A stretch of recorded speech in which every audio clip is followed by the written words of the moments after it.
Good morning, everybody, and welcome to episode 1 of what we're going to call the Belair Precision series of insurance discussions. I'd like to welcome all of my Facebook friends, my LinkedIn connections, Twitter followers, and YouTubers everywhere. In this series of videos, we're going to invite all of our viewers to send us questions, and then we'll produce responses to some of the more popular topics.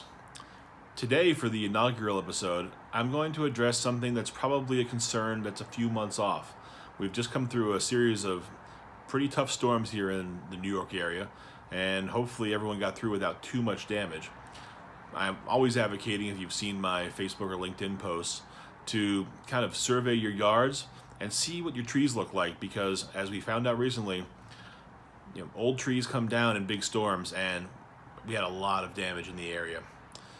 With that said, what we can do proactively is look at our insurance policies and see if we're ready for hurricane season. I know it's March and we're getting ready for one more nor'easter here on the first day of spring, but we're only 5 months away from hurricane season, and one of the trends we've been seeing recently in the insurance business is a hurricane deductible. Now, I see this come through on quotes, and some of my clients ask me, what's up with the hurricane deductible? And the answer is, it changes your exposure significantly in the event of a hurricane.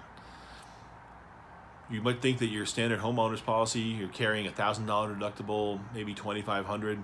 In the event your home is damaged by wind, historically that's been a covered loss as a hurricane.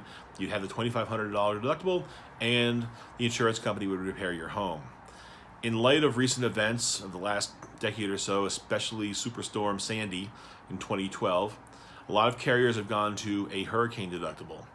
And the way that works is, if the National Weather Service names a storm, if your house is damaged by wind from that storm, it then triggers a separate hurricane deductible. So you can disregard your $1,000 or $2,500 deductible, and what we're seeing is frequently that hurricane deductible will be 5% of the replacement value of your home.